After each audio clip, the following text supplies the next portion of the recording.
मेरा पासपोर्ट तैयार है, मैं वीजा के लिए भीख मांगना स्टार्ट कर दूंगा। मैं इनको छोड़ के आऊंगा पाकिस्तान। आप पाकिस्तान जाएंगे? मैं इनको पाकिस्तान छोड़ के आऊंगा। सीमा को लेकर आप पाकिस्तान? मैं इनको पाकिस्तान छोड़ के आऊंगा। 4 बच्चे के बाद पबजी खेलने का समय कब मिला? 5वीं पास लड़की औरत पबजी कैसे खेल सकती है, जबकि उसको स्टार्ट करने में कई प्रोसेस है। ऐसे कई तथ्य मैं आपको दूंगा, इसलिए साफ साबित होगा कि वो एक जासूस है। सीमा हैदर, जिसका नाम आज हर एक सोशल मीडिया प्लेटफॉर्म पर फैला हुआ है।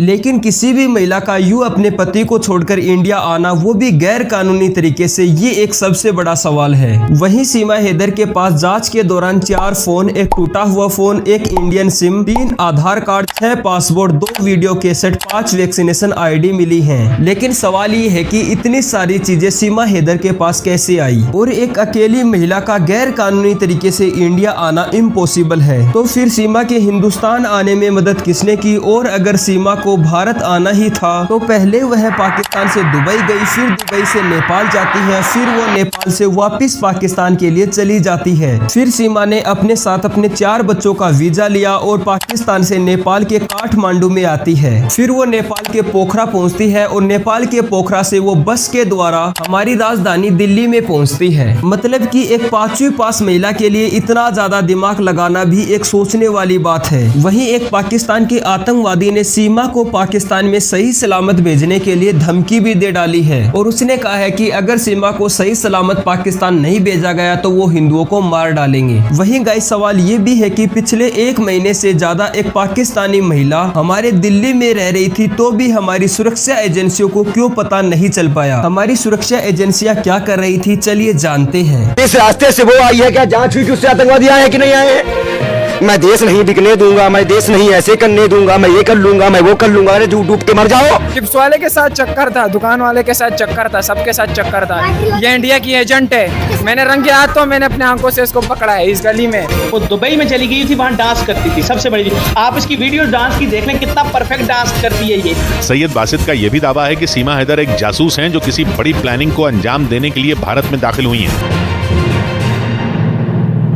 हाय गाइस, मैं हूं निर्वाण भाई। गाइस, सीमा हैदर का केस और भी ज्यादा पेचीदा होता चला जा रहा है, क्योंकि अभी तक यह बात पूरी तरह से साफ नहीं हो पाई है कि सीमा का भारत में आने का मेन लक्ष्य क्या है। क्या सीमा सच में एक जासूस है, या फिर सचिन के प्रति सीमा का ये प्यार है और उसी के चलते सीमा हिंदुस्तान में आई है? इससे पहले मैं वीडियो में सीमा के बारे में कुछ बोलूं, उससे पहले आप इंडिया के सबसे बड़े जासूस की कहानी सुनिए और फिर आप मुझे बताना कि इन दोनों कहानियों में कितना फर्क है। गाइस, हमारी इंडिया के बहुत बड़े जासूस जिनका नाम रविंद्र कौशिक था, जिन पर बहुत सारी फिल्म भी बन चुकी है, जो कि एक पंजाबी व्यक्ति थे, जो कि भारत के लिए जासूसी करने के लिए पाकिस्तान जाते हैं और वहां पर नॉर्मली रहने लगते हैं और पाकिस्तान के कराची में ही अपनी पूरी पढ़ाई करते हैं ताकि किसी को शक ना हो। फिर वो पाकिस्तान की आर्मी में भर्ती हो जाते हैं और पाकिस्तान की आर्मी में भर्ती होने के बाद वो पाकिस्तानी आर्मी में मेजर के पद तक पहुंच जाते हैं और इसी के बीच वो अपना धर्म परिवर्तित कर लेते हैं और सनातन धर्म को छोड़कर इस्लामिक धर्म को अपना लेते हैं और एक मुस्लिम महिला से भी शादी कर लेते हैं, जिससे उनके 2 बच्चे भी पैदा हो जाते हैं। और फिर वो साल 1989 से साल 1983 के बीच भारत को पाकिस्तानी सेना और वहां की काफी ज्यादा जानकारियों को इंदिरा गांधी को देते हैं, जिससे कि भारत सरकार की काफी ज्यादा मदद हुई और भारत में आतंकवाद काफी ज्यादा कम हुआ। लेकिन साल 1983 में पाकिस्तानी आर्मी को पता चल जाता है कि यह भारतीय है और भारत के लिए जासूसी करता है। फिर उन्हें गिरफ्तार कर लिया जाता है और उन्हें काफी ज्यादा टॉर्चर किया जाता है। और फिर साल 2001 में रिपोर्ट आती है कि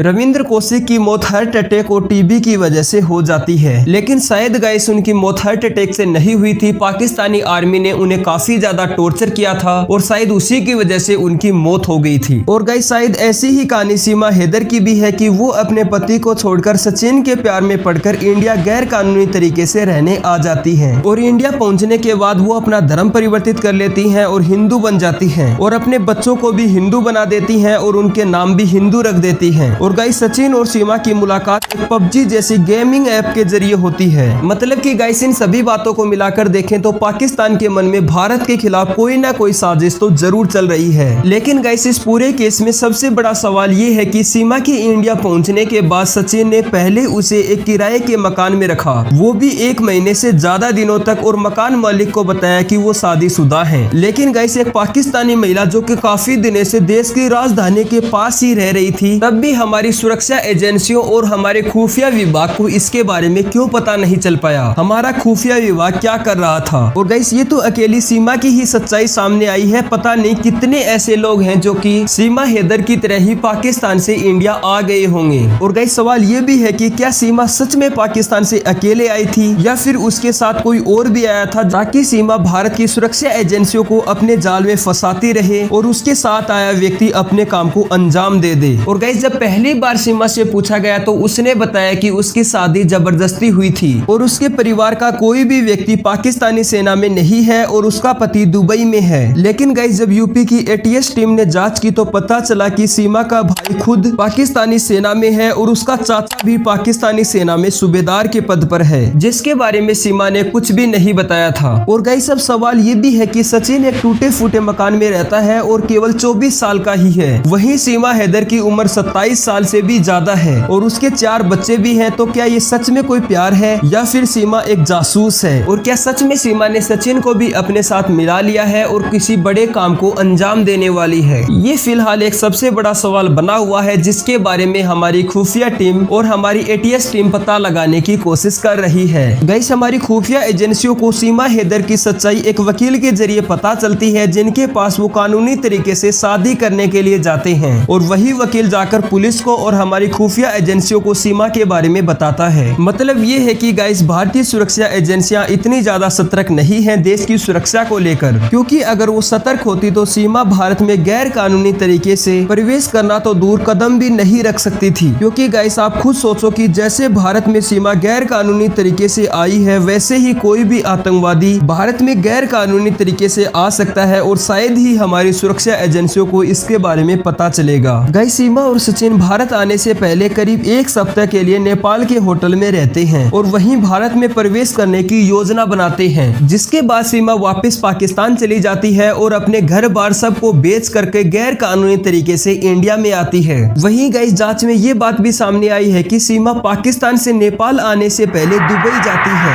वो वहां पर क्यों जाती है इसका खुलासा अभी तक भी नहीं हो पाया है और न ही सीमा ने इसका खुलासा अभी तक किया है। वहीं गाइस सीमा को अभी एटीएस टीम ने रिहा कर दिया है और नोएडा पुलिस ने सीमा के घर के बाहर सिक्योरिटी को और भी ज्यादा बढ़ा दिया है। और गाइस एटीएस टीम को सीमा के पास 4 सही मोबाइल, 1 खराब mobile, 3 Aadhaar card, 6 passport, 5 vaccination certificate, 2 video cassette और 4 जन्म प्रमाण पत्र मिले हैं। इनमें से कौन सा दस्तावेज सही है इसका पता अभी तक नहीं चल पाया है, जिसकी जांच हमारी यूपी एटीएस टीम कर रही है। लेकिन अभी ये सबसे बड़ा सवाल बना हुआ है कि वो लोग कौन है जिन्होंने सीमा की हिंदुस्तान आने में मदद की, क्योंकि गाइस सीमा एक 5वीं पास महिला है और 5वीं पास महिला के लिए इतने बड़े प्लान को अंजाम देना नामुमकिन है। और गाइस सीमा हैदर मीडिया से बातचीत के दौरान काफी ज्यादा इंग्लिश वर्ड और क्लियर हिंदी लैंग्वेज का यूज कर रही है, वो भी जबकि सीमा एक 5वीं पास महिला है और ना ही उनके पास कोई एजुकेशन डिग्री है। और गाइस इसी बीच पाकिस्तान के एक आतंकवादी रानू सार ने भारत को धमकी दी है कि वो सीमा को वापस सही सलामत पाकिस्तान भेज दे, वरना सभी हिंदुओं को तबाह कर दिया जाएगा। इसी के चलते उन्होंने पाकिस्तान के हिंदू मंदिरों पर निशाना साधा है और हिंदू मंदिरों पर हमला कर दिया है और बहुत से हिंदू लोगों को बंदी भी बना लिया है और मंदिरों के आसपास रहने वाले हिंदू लोगों पर गोलियां भी बरसाई हैं। लेकिन गाइस इससे भी ज्यादा हैरान करने वाली और सोचने वाली बात यह है कि रानू सार भी पाकिस्तान के सिंध प्रांत में रहने वाला है और जिन लोगों ने पाकिस्तान के हिंदू मंदिरों पर हमला किया है वो लोग भी सिंधु प्रांत में ही रहने वाले थे। और गाइस सीमा हैदर भी भारत आने से पहले पाकिस्तान के सिंध प्रांत में ही रहती थी। क्या इन सभी का आपस में कोई कनेक्शन है और क्या सच में सीमा सचिन के प्यार में पड़कर इंडिया आई है या फिर किसी बड़ी साजिश को अंजाम देने के लिए इंडिया आई है? ये सवाल फिलहाल एक सबसे बड़ा सवाल बना हुआ है। खैर गाइस आपका इसके बारे में क्या बोलना है? क्या ये सीमा का सचिन के प्रति प्यार है या फिर सीमा एक जासूस है? हमें कमेंट सेक्शन में जरूर बताना और ऐसी अमेजिंग वीडियो के लिए लाइक शेयर एंड सब्सक्राइब। मिलता हूँ नेक्स्ट वीडियो में।